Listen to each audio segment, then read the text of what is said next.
नमस्कार. आजच्या भागात आपण रामरक्षेतील पुढील श्लोक जाणून घ्यायचा प्रयत्न करू. इत्येतानि जपन् नित्यं मद्भक्तः श्रद्धयान्वितः अश्वमेधाधिकं पुण्यं संप्राप्नोति न संशयः. इति एतानि अशा प्रकारे जर नित्यं जपन रामनामाचा जप नित्य केला तर काय होतं? तर असा जप करणाऱ्या माझ्या भक्ताला अश्वमेध यज्ञापेक्षा अधिक पुण्य मिळतं, ह्यात काही शंका नाही. अश्वमेधाधिकम पुण्यम, अश्वमेध यज्ञ केल्यावर जे पुण्य मिळतं त्याच्यापेक्षा अधिक पुण्य ज्यांनी रामनामाचा जप केला आहे त्यांना मिळतं.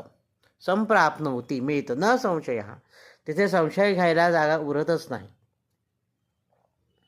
तर अश्वमेध यज्ञाच्यामुळे अधिक पुण्य मिळतं, यात काही शंका नाही. आणि भगवान शंकर म्हणतात की मदभक्ता, माझे भक्त. माझे म्हणजे कोणाचे?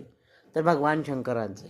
कारण ही रामरक्षाची सुरुवात महादेवांनी पार्वतीला सांगितलेली आहे. रामरक्षा पूर्ण आधी आपण असं म्हणू. त्याच्यामुळे हे म्हणतात भगवान शंकर की अशा रामनामाचा नेहमी श्रद्धायुक्त अंतकरणाने जर एखादा भक्त जप करेल तर त्याला अधिक पुण्य मिळेल, याच्यात काही शंका नाही. आता पुढचा श्लोक पाहू.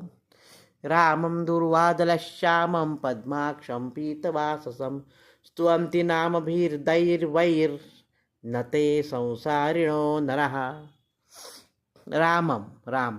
दुर्वादलश्यामं, दुर्वांची दल म्हणजे दुर्वांची पानं यांच्याप्रमाणे श्यामवर्णाचा कमळासारखे नेत्र असलेला आणि पीतवस्त्र, पीतवाससं म्हणजे पिवळं वस्त्र नेसलेला, आणि जो राम ज्याची या दिव्य नावाने जो स्तुती करतात ते लोक मरणाच्या फेऱ्यात अडकत नाही. दुर्वादलश्याम म्हणजे दुर्वेच्या पानांप्रमाणे श्यामवर्णाचा, पद्माक्षम म्हणजे राजीव लोचन ज्याचे नेत्र कमळाप्रमाणे आहेत असा, पद्म म्हणजे कमळ, अक्ष म्हणजे डोळा, पीतवासम ज्याने सुंदर झळझळीत पीतांबर धारण केलेला आहे. तर असा राम स्तुवंती नामभिर्दैवैः, स्तुवंती म्हणजे सर्व स्तुती करतायत.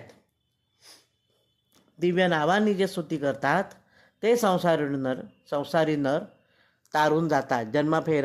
जन्ममरणाचा फेरा केवळ रामनामाचा जप केल्यामुळे जन्ममरणाच्या फेऱ्यातून मुक्तता मिळते, असं इथे उद्धव कौशिकोजींना सांगायचं आहे. तर आजच्या भागात आपण इथेच थांबू.